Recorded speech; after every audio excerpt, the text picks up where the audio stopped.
दोस्तों, अगर आप इंडिया में रह के किसी भी यूएस के इन्वेस्टर का पोर्टफोलियो कॉपी करते हो, जैसे अगर आप वॉरेन बफे का पोर्टफोलियो कॉपी करते हो, मतलब जिन कंपनीज में वॉरेन बफे ने इन्वेस्ट किया है उन्हीं कंपनीज में आप इन्वेस्ट करते हो, तो अगर वॉरेन बफे को 20% का प्रॉफिट मिलता है तो आपको इंडियन होने के नाते 24 से 25% का रिटर्न मिल सकता है।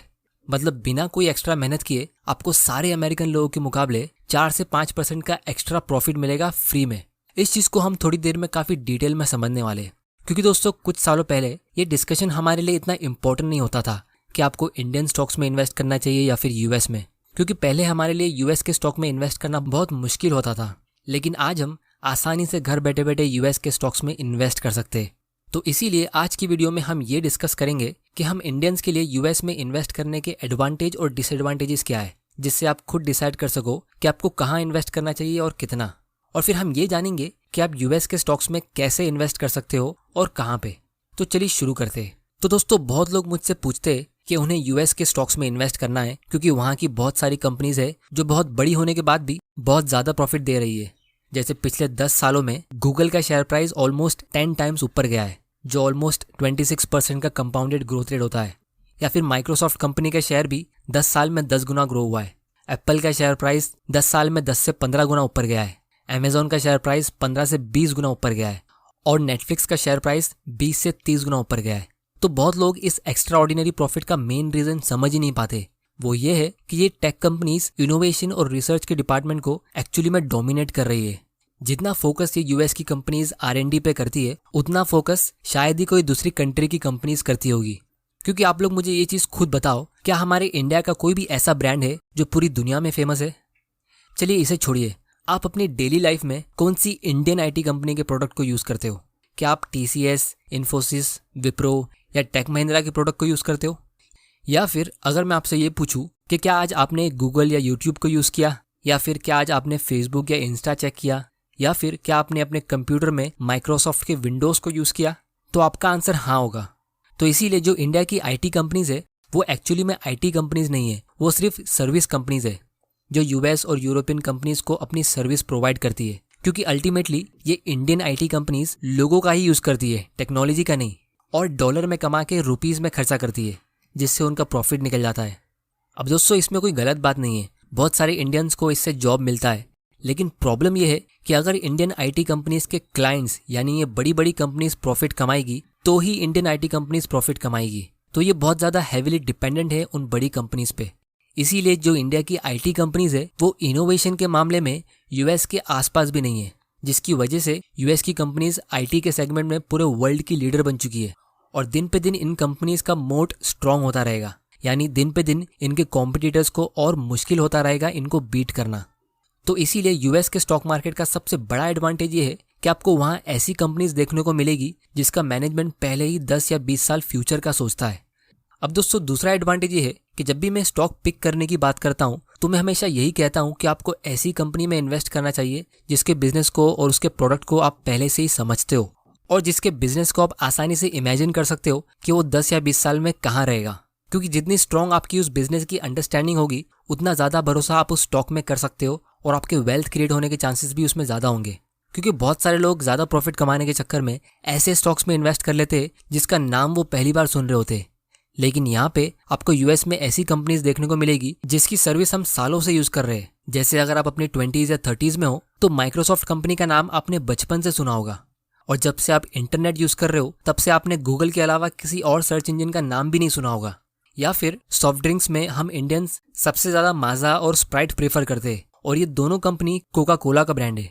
अब दोस्तों, इस वीडियो में मैं आप लोगों को कोई स्टॉक रिकमेंडेशन नहीं दे रहा हूँ, ये सारे नाम सिर्फ एजुकेशनल पर्पस के लिए है। लेकिन मैं सिर्फ ये बताने की कोशिश कर रहा हूँ कि भले ही वो कंपनीज दूसरी कंट्री की है, लेकिन उनके प्रोडक्ट को हम सालों से कंसिस्टेंटली यूज़ कर रहे हैं। तो ऐसी कंपनीज को समझने के लिए आपको बहुत ज़्यादा मेहनत करने की ज़रूरत नहीं पड़ेगी। फिर तीसरा बेनिफिट आपको यूएस स्टॉक्स में ये मिलेगा कि आपको बिना कोई मेहनत किए 4 से 5% का एक्स्ट्रा रिटर्न मिल सकता है, जैसा मैंने वीडियो के स्टार्ट में कहा था। अब ये आपको क्यों मिलेगा, इसको हम थोड़ा डिटेल में समझते हैं।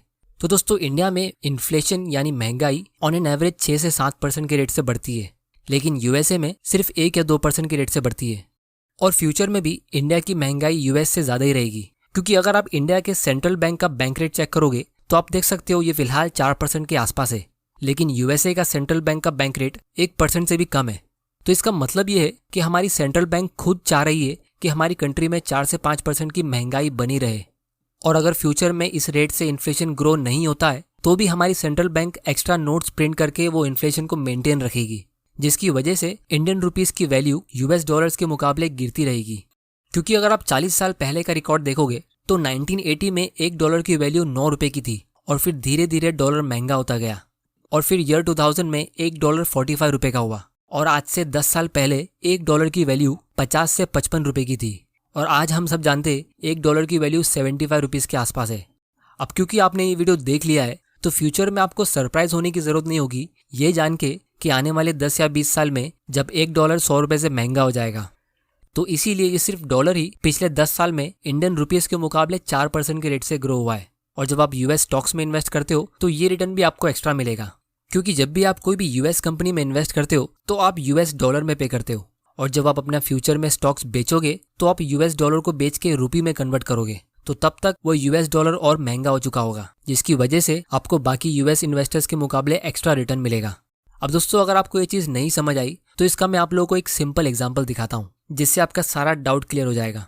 तो मान लो आपने 10 साल पहले गूगल कंपनी का एक शेयर खरीदा, तो वो टाइम पे इसका एक शेयर का प्राइस ऑलमोस्ट $240 का था, और आज इसका एक शेयर $2400 का है। मतलब ये 10 साल में 10 गुना ऊपर जा चुका है। तो अगर हम इसका रिटर्न कैलकुलेट करेंगे तो ये ऑलमोस्ट 25 से 26% का कंपाउंडेड ईयरली रिटर्न होता है। तो किसी भी यूएस के इन्वेस्टर को सिर्फ इतना ही रिटर्न मिलेगा, लेकिन क्योंकि आप इंडिया से इन्वेस्ट करते हो तो जब आपने 10 साल पहले इसका शेयर लिया होता तो आपने इंडियन रुपी को डॉलर में कन्वर्ट किया होता, और वो टाइम पे $1 की वैल्यू ऑलमोस्ट 50 रुपीज़ की थी, जिसका मतलब ये है कि आपने 12,000 रुपये का इन्वेस्टमेंट किया होगा, क्योंकि आपने 50 रुपये के रेट से $240 खरीदे थे। लेकिन अभी 10 साल बाद आपको जो डॉलर्स मिलेंगे उनकी वैल्यू 70 रुपीज़ के ऊपर हो चुकी है।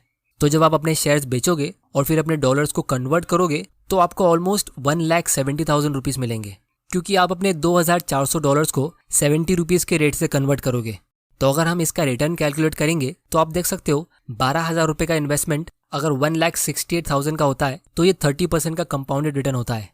और इसका सिंपल रीज़न ये है कि जब आप कोई अमेरिकन स्टॉक में इन्वेस्ट करते हो तो आप सिर्फ उस स्टॉक में ही नहीं बल्कि यूएस डॉलर में भी इन्वेस्ट करते हो, जो खुद से एक अलग रेट से ग्रो होता है।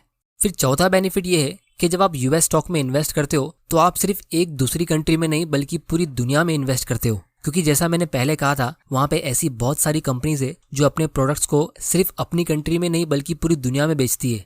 तो अगर इंडिया की इकोनॉमी किसी वजह से अच्छे रेट से ग्रो नहीं होती है, जैसे अगर इंडिया में पॉलिटिकल इंस्टेबिलिटी होती है या कोई नेचुरल कैलामिटी आती है या कोई वॉर हो जाती है, तो जो पैसा आपका इंडियन स्टॉक में इन्वेस्टेड है वो शायद ग्रो नहीं हो पाएगा, लेकिन जो पैसा आपने इंडिया के बाहर भेजा है वो ग्रो होता रहेगा। इसीलिए मेरे हिसाब से जब आप एक पोर्टफोलियो क्रिएट करते हो तो आप अपने पोर्टफोलियो में यूएस के कुछ अच्छे क्वालिटी के स्टॉक्स इंक्लूड कर सकते हो, क्योंकि यहाँ पे आपको वर्ल्ड क्लास कंपनीज को इंक्लूड करने का मौका मिलता है। अब दोस्तों, अगर हम बात करें डिसएडवांटेज की तो मेरे हिसाब से हमारे पास सिर्फ 2 डिसएडवांटेज है। सबसे पहला तो ये कि आप इंडिया में रह के यूएस की न्यूज़ को इतना क्लोजली फॉलो नहीं कर सकते, तो अगर यूएस में लोगों की सिचुएशन खराब है तो वो शायद आपको पता भी नहीं चलेगा। लेकिन फिर भी मेरे हिसाब से ये एक डिसएडवांटेज नहीं है, क्योंकि जब आप न्यूज़ नहीं देखोगे तो आप अपने स्टॉक्स को एक्चुअली में कंपाउंड होने दोगे। आपको बार बार कोई परेशान करने वाला होगा नहीं, जिसकी वजह से आप कोई भी बाइंग और सेलिंग डिसीजन इमोशंस के बेसिस पर नहीं लोगे। और दूसरा डिसएडवांटेज ये है कि जब आप अपना पैसा यूएस में भेजते हो तो आपको एक करेंसी एक्सचेंज की फीस भरनी पड़ती है जो बैंक वाले आपको चार्ज करते हैं। लेकिन ये फीस भी मेरे हिसाब से एक टेम्परेरी डिसएडवांटेज है, क्योंकि जैसे जैसे टेक्नोलॉजी इंप्रूव होगी तो हमारे लिए कम फीस वाले सोल्यूशन आने चाहिए। और अगर आप एक अच्छा इन्वेस्टमेंट करते हो तो वो फीस को आप आसानी से कवर कर सकते हो, क्योंकि वो एक वन टाइम फीस होती है। म्यूचुअल फंड्स के एक्सपेंस रेशियो की तरह हर साल चार्ज नहीं होती है। अब दोस्तों, हम ये देखते हैं कि आप इंडिया से यूएस स्टॉक्स कैसे खरीद सकते हो। तो यहाँ पे मैं IND मनी ऐप यूज़ कर रहा हूँ जो सेबी के साथ रेगुलेटेड है, और इस एक ऐप में आप बहुत सारी चीज़ें कर सकते हो। लेकिन आज के वीडियो में हम यूएस स्टॉक की बात करेंगे, तो इसके दूसरे फीचर्स को हम आने वाले वीडियोस में कवर कर लेंगे। और इस ऐप की खास बात यह है कि यहाँ पे आपको कोई भी ज्वाइनिंग फीस और ब्रोकरेज फी चार्ज नहीं होती है, और इसमें आप कुछ ही मिनटों में अपना US stock trading account online open कर सकते हो। अब दोस्तों, जब भी आप कोई इंडियन कंपनी के स्टॉक्स खरीदते हो तो आपको कोई भी इंडियन ब्रोकर के साथ अकाउंट ओपन करना पड़ता है। तो उसी तरह जब आपको कोई यूएस का स्टॉक खरीदना है तो आपको एक अमेरिकन ब्रोकर के साथ अकाउंट ओपन करना पड़ता है। लेकिन ये IND मनी एक इंडियन कंपनी है, तो इसीलिए इन्होंने ड्राइव वेल्थ के साथ पार्टनरशिप की है, जो एक अमेरिकन ब्रोकर है। तो इस IND मनी ऐप के द्वारा आपका एक ड्राइव वेल्थ अकाउंट ओपन किया जाएगा, जिसको आप इस IND मनी के ऐप से ऑपरेट कर सकते हो। तो आपके जो भी स्टॉक्स होंगे या जो भी आपके अकाउंट में फंड्स होंगे वो ड्राइव वेल्थ के अकाउंट में जमा होंगे। तो आप मुझसे पूछोगे कि ये ड्राइव वेल्थ कितना ट्रस्टेड है। तो दोस्तों ये कंपनी USA की फाइनेंशियल रेगुलेटरी बॉडी FINRA की मेंबर है, और ये FINRA एक अथॉरिटी है जो US के ब्रोकर्स और एक्सचेंज को रेगुलेट करती है। तो अगर आपको US के स्टॉक्स में इन्वेस्ट करना है तो आप भी जाके अपना US अकाउंट ओपन करिए, उसमें फंड्स ऐड करिए और अपने फेवरेट US स्टॉक्स को जैसे गूगल, एप्पल, टेस्ला या नेटफ्लिक्स या कोई भी जो भी आपको पसंद हो उसमें इन्वेस्ट कर लीजिए। अब दोस्तों US के स्टॉक्स में इन्वेस्ट करने के लिए हम इंडियंस के लिए एक प्रॉब्लम होती है, वो ये कि वहाँ के स्टॉक्स बहुत महंगे होते हैं। जैसे अमेजोन का एक शेयर $3,200 का है, तो इंडियन रुपीस के हिसाब से ये 2 लाख रुपए से भी महंगा है। तो हमारे लिए सबसे अच्छा ऑप्शन ये है कि हम इसमें फ्रैक्शनल शेयर्स बाय कर सकते हैं, मतलब एक शेयर का एक छोटा सा हिस्सा भी हम खरीद सकते हैं। यानी कंपनी का एक शेयर लाखों का हो सकता है, लेकिन आप चाहो तो उसमें सिर्फ $100 इन्वेस्ट कर सकते हो। तो अब मैं यहाँ पे आप लोगों को लाइव दिखाता हूँ कि कैसे आप $1 से कोई स्टॉक खरीद सकते हो। तो यहाँ पे आपको कोई भी स्टॉक सिलेक्ट कर लेना है। मैं अल्फाबेट कंपनी सिलेक्ट कर लेता हूँ जो गूगल की पेरेंट कंपनी है। फिर आपको बाय पे क्लिक करना है। फिर हम यहाँ पे $1 एंटर करेंगे और आप यहाँ पे देख सकते हो इस $1 से हमें इस कंपनी के एक शेयर का 0.000430 हिस्सा मिलेगा। फिर हम बाय पे क्लिक करेंगे और आपका ऑर्डर कंप्लीट हो जाएगा। तो इसी तरह आप इस ऐप से US के ऑलमोस्ट कोई भी स्टॉक्स में इन्वेस्ट कर सकते हो बिना कोई ब्रोकरेज फी के, और फिर अपने पोर्टफोलियो को ऑनलाइन ट्रैक भी कर सकते हो। और दोस्तों अगर आप जानना चाहते हो कि इसका डिटेल्ड प्रोसीजर क्या है अकाउंट ओपनिंग से लेकर पैसा ट्रांसफर करने के बाद स्टॉक सिलेक्ट करने तक, तो आप मुझे नीचे कमेंट करके बताओ, हम उसे आने वाले वीडियोस में कवर कर लेंगे। तो दोस्तों उम्मीद करता हूँ कि आपको इस वीडियो से कुछ ना कुछ सीखने ज़रूर मिला होगा। तो इस चैनल को सब्सक्राइब ज़रूर कर लेना और बेल आइकन प्रेस कर देना ताकि आप ऐसे इंपॉर्टेंट वीडियोस मिस ना कर दो। और इस वीडियो को ज़्यादा से ज़्यादा शेयर करना अपने फ्रेंड्स और फैमिली के साथ। वीडियो पसंद आया तो इसे लाइक करो, नहीं पसंद आया तो डिसलाइक करो। आपका वैल्यूएबल टाइम देने के लिए thank you and good bye.